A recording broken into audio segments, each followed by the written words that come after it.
Hi hello welcome to our channel. నేను మీ సిరి. ఈరోజు మనం చెప్పుకోబోయే కదా మిస్సెస్ అగస్త్య పార్ట్ 157. కథలోకి వెళ్ళే ముందు వీడియోని లైక్ చేసి హైప్ చేయడం మర్చిపోకండి. అలాగే ఇంకా మన ఛానల్ని సబ్స్క్రైబ్ చేసుకున్నట్లయితే సబ్స్క్రైబ్ చేసుకొని కథలోకి వచ్చేయండి. కాసేపటి తర్వాత అడిగింది, ఏమైనా చెప్పిందా రాదా అని శ్రీద. ఏం వద్దంది మేడం అని అన్నాడు జేమ్స్. సరే అని నవ్వి, మేబీ తనకి నీతో బయటికి వెళ్ళాలని ఉండొచ్చు, కాస్త ఖాళీ టైం చూసుకుని తీసుకెళ్ళు. పాపం ఇంట్లో ఉండాలంటే తనకి బోర్ కొడుతుంది కదా. తనకు కూడా. అతనితో మాట్లాడుతూనే బిల్ కౌంటర్ దగ్గరికి వచ్చింది శ్రీద. తీసుకున్న వాడికి బిల్ చేయించి ఇద్దరు ఇంటికి బయలుదేరారు.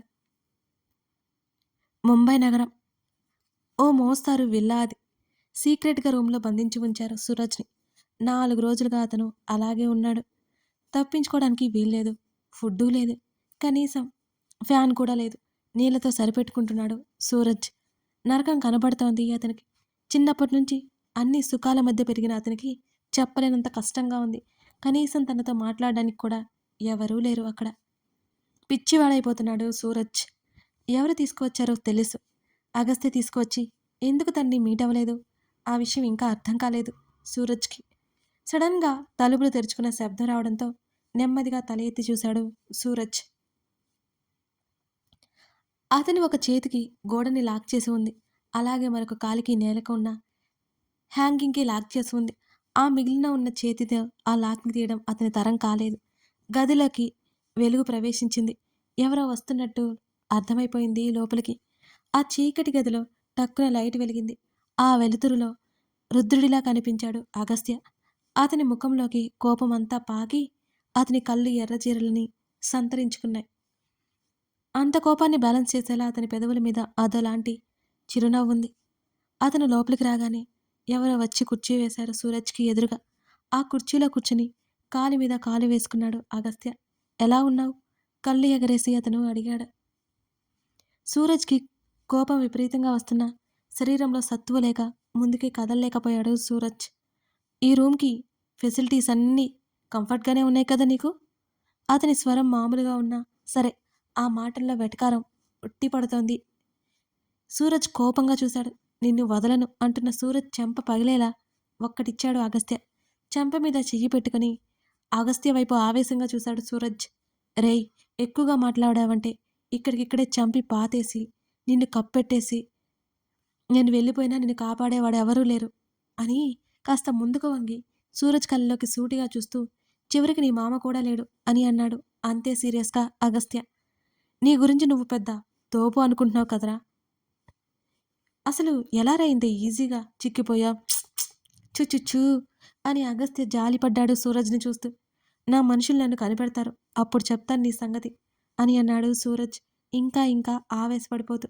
జోక్స్ వేయకురా, నవ్వే మూడ్ లేదు అంటున్న అగస్త్యని పళ్ళు నూరుకుంటూ చూశాడు సూరజ్.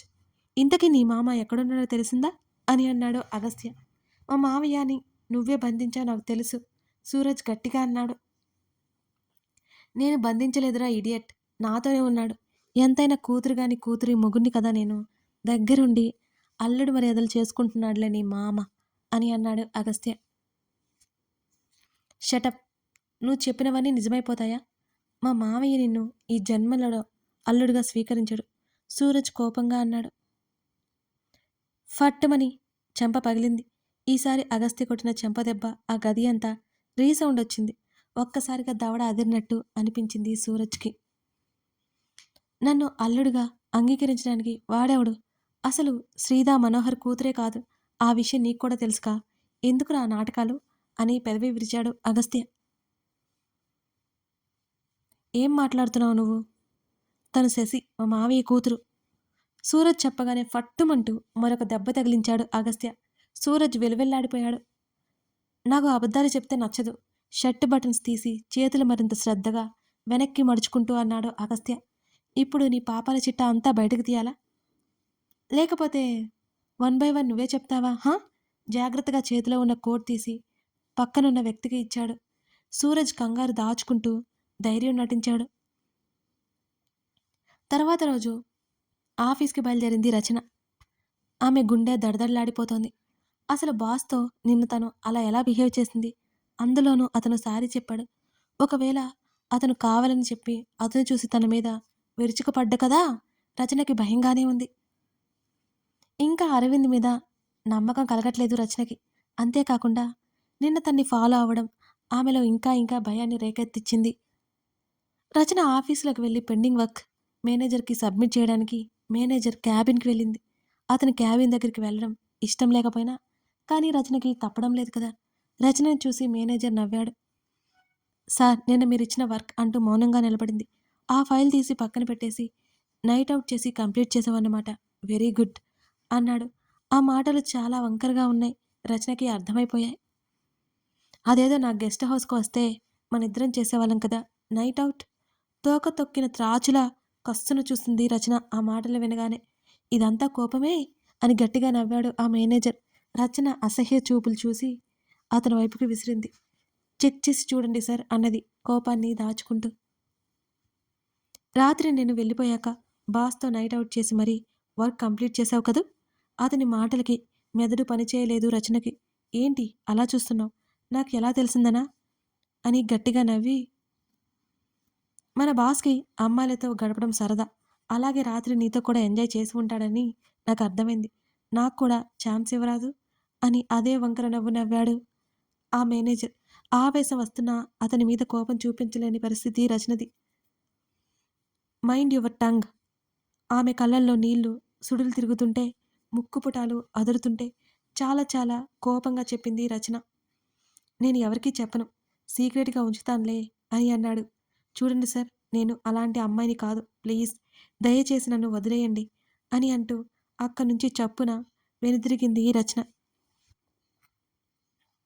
డెస్క్ దగ్గరికి వచ్చి కూర్చుంది ఆమె.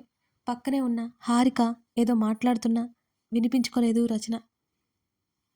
ఆమె కళ్ళల్లో నీళ్లు బయటకు దూకుతుంటే కష్టంగా వాటిని అదుపు చేసుకుని లోలోపల అనగదొక్కసాగింది. ఇలాంటివన్నీ ఎదురవుతాయని తెలుసు కానీ ఇంత నీచమైన వ్యక్తులుంటారని తనసలు అనుకోలేదు. ఊహించను కూడా లేదు. గోముఖం వేసుకుని జిత్తులు మారి బుద్ధిని కలిగి ఉంటారని విన్నది కానీ ఆమె ఇప్పుడు స్వయంగా చూస్తోంది.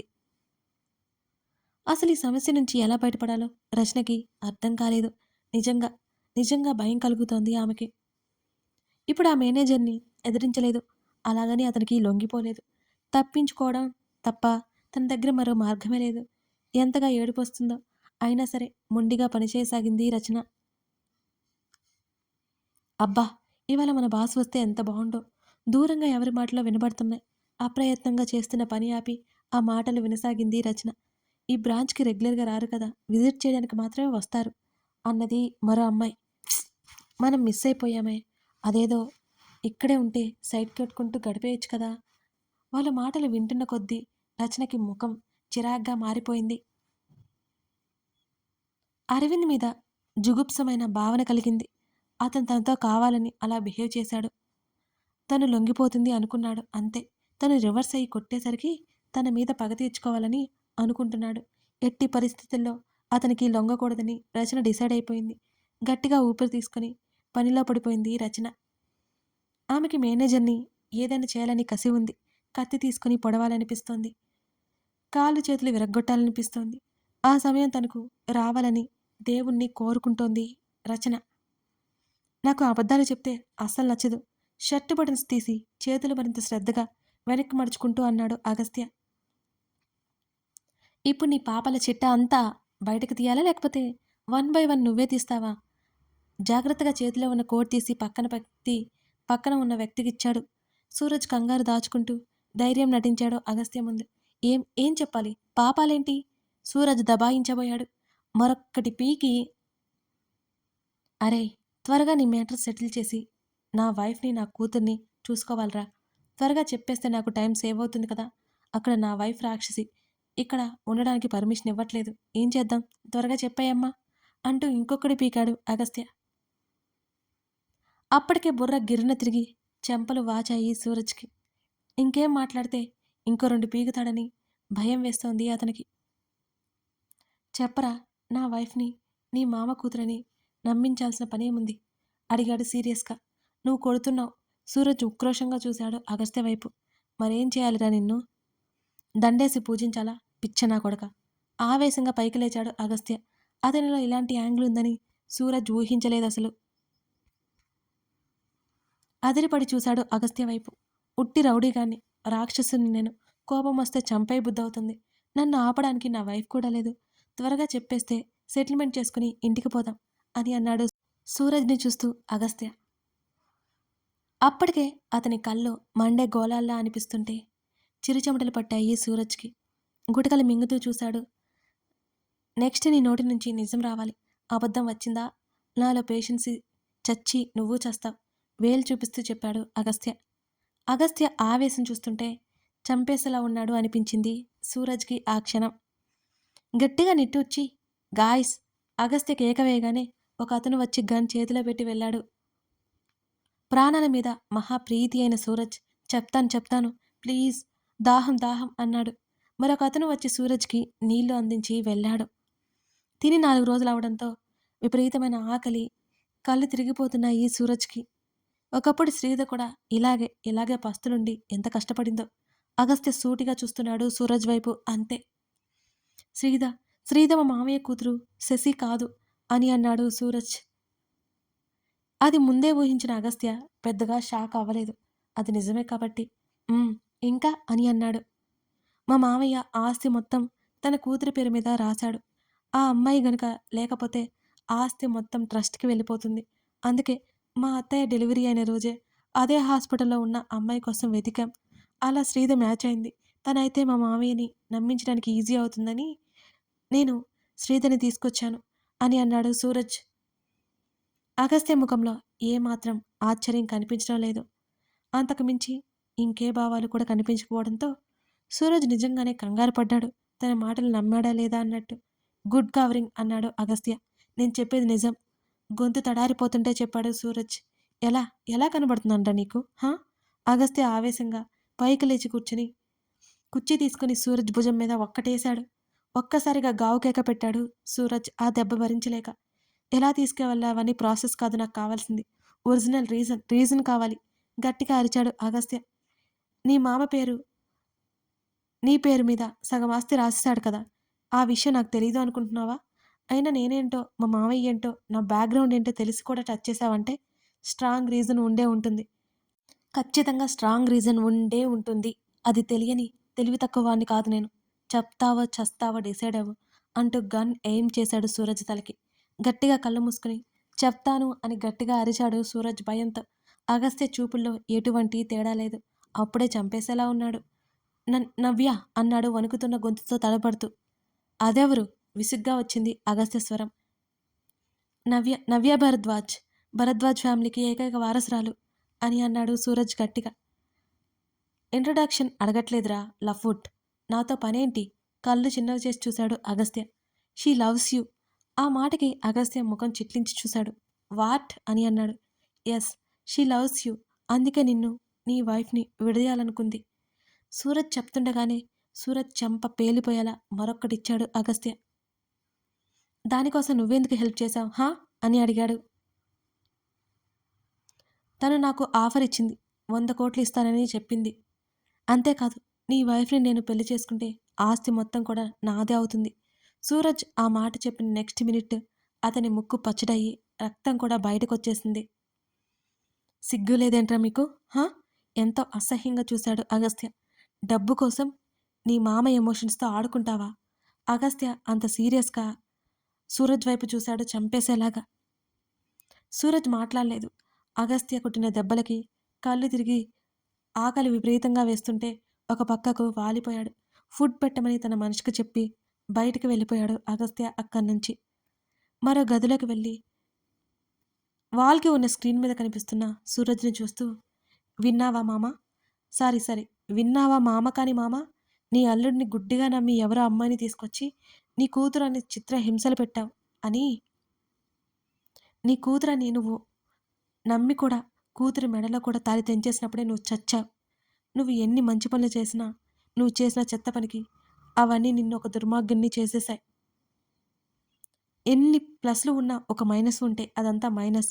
ఇప్పుడు నీ పొజిషన్ కూడా అదే. డెడ్ షెల్వి, నువ్వు వెళ్ళిపో. తలుపు తెరిచి అక్కడి నుంచి వెళ్ళిపోయాడు అగస్త్య. కథ కొనసాగుతోంది. ఇదన్నమాట సంగతి. సూరజ్ ఎవరో కలిసి ప్లాన్ చేసిన విషయం ఇప్పుడు మనోహర్కి కూడా తెలిసిపోయింది కదా. ఇంతకీ ఈ నవ్య ఎవరు? అగస్త్యని ఆమె లవ్ చేయడం ఏంటి? అసలీమె మన కథలోకి ఎందుకొచ్చింది? తెలియాలంటే మీరు ఇంకా ఇంకా ముందు ముందు చూడాల్సిందే. స్టోరీ చాలా ఇంట్రెస్టింగ్‌గా వెళ్ళబోతుందండి. మిస్ అవ్వకుండా చూసేయండి. ఇంకా లైక్ చేయని వాళ్ళుంటే టక్కున లైక్ చేయండి. సపోర్ట్ చేయండి. Thank you for watching this video.